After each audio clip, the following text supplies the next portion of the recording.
முறைக்கு சொல்லி அனுப்பு, இது நம்ம ஊரு விழா. ஊருக்கே ஒரு நோம்பினா அது கோயம்புத்தூர் விழா. உப்பு சமா இருந்தாக்கா ஊரு பக்கம் வாடா. அரிசி பருப்பு சோறு விருந்து இருக்கு ரெடியா. ஹலோ ஃப்ரெண்ட்ஸ், இன்றைக்கி நம்ம கிச்சனில் என்ன செய்ய போகிறோம்னா சூப்பரான சப்பாத்தி பூரிக்கு உண்டான சைட் டிஷ் செய்ய போகிறோம். சன்னா மசாலா. வாங்க அது எப்படி செய்கிறதுன்னு பார்க்கலாம். இப்போ ஒரு குக்கரில் நான் 1 கப்பு சன்னா சுண்டல் இருக்குல்ல, ஒயிட் சுண்டல், வெள்ளை சுண்டல், அதை நான் ஊற வச்சு நைட் ஊற வச்சுருக்கேன். இப்போ காலையில் அதை நான் நல்லா கழுவி தண்ணி ஒரு டம்ளர் பக்கம் தண்ணி வச்சுருக்கேன். தேவையான அளவு உப்பு சேர்த்து நான் ஒரு 4 விசில் விட போகிறேன். நம்ம ரொம்ப நேரம் ஊறினாலும் சீக்கிரமாகவே வெந்துடும். இது 3 இல்லை 4 விசில் விட்டிங்கன்னா நல்லா நைஸாக வெந்துடும். பாருங்கள், இந்த அளவுக்கு நல்லா வெந்துருச்சு.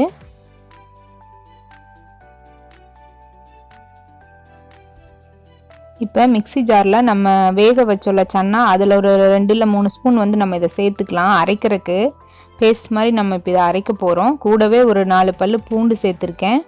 ஒரு துண்டு இஞ்சி கட் பண்ணி போட்டிருக்கேன். 2 பச்சை மிளகா, ஒரு 5-6 பல் சின்ன வெங்காயம் சேர்த்துருக்கேன். இப்போ இதை பைன் பேஸ்ட்டாக அரைச்சிக்கலாம்.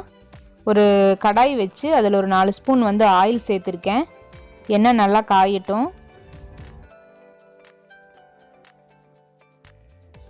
எண்ணெய் காஞ்ச பிறகு ஒரு பட்டை, ஒரு ஏலக்காய், ஒரு பிரியாணி இலை, 2 கிராம்பு சேர்த்துக்கலாம். சேர்த்து சின்ன வெங்காயம் நான் கட் பண்ணி வச்சுருக்கேன், ஒரு 10 பல், அதையும் இதில் சேர்த்துக்கலாம். ஒரு கொத்து கருவேப்பிலை சேர்த்துக்குங்க. நல்லா வணக்கி விடலாம்.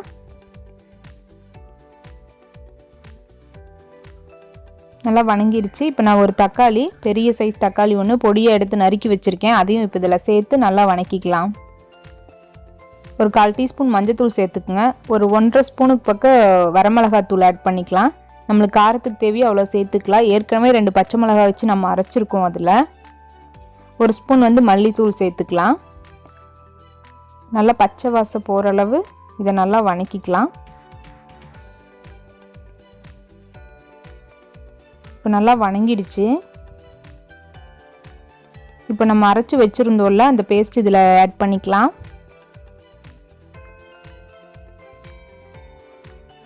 இதை நல்லா மிக்ஸ் பண்ணி விடுங்க.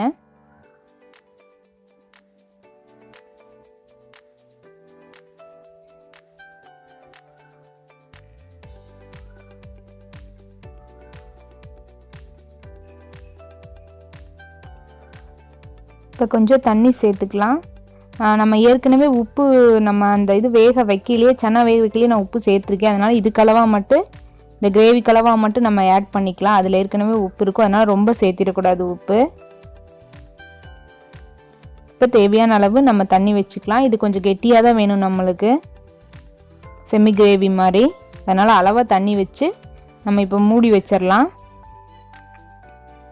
இப்போ மூடி வச்சாச்சு. உங்களுக்கு வேணும்னா உருளைக்கிழங்கு, நான் ஒரு சின்ன உருளைக்கிழங்கு சேர்த்துருக்கேன். இதில் நான் அதை வீடியோ ஆன் பண்ண மறந்துட்டேன். ஒரு உருளைக்கிழங்கு சேர்த்துருக்கேன். சேர்த்து ஒரு 5 மினிட்ஸ் வெந்திருக்கு. அது கூட இப்போ நான் சன்னா வேக வச்ச சன்னாவையும் இப்போ இதில் போட்டிருக்கேன். உங்களுக்கு வேண்டாட்டி உருளைக்கிழங்கு போட தேவையில்லை, வெறும் சன்னா மட்டுமே நீங்கள் யூஸ் பண்ணிக்கலாம். இப்போ நல்லா மிக்ஸ் பண்ணி விட்டுடலாம். இதில் உப்பு காரம்லாம் சன்னாவில் பிடிக்கணும்.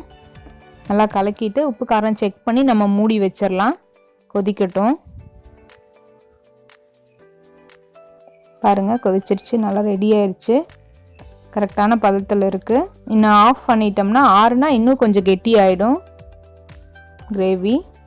ஏன்னா நம்ம உருளைக்கிழங்கு சேர்த்துருக்கோம், சன்னா சேர்த்ததுனால கொஞ்சம் கெட்டி ஆகிடும். இந்த ஸ்டேஜில் நம்ம இப்போ ஆஃப் பண்ணிடலாம். சூப்பராக ரெடி ஆயிடுச்சு. சப்பாத்தி பூரிக்கு ரொம்ப டேஸ்ட்டாக இருக்கும். ட்ரை பண்ணி பாருங்கள் ஃப்ரெண்ட்ஸ். தேங்க்யூ.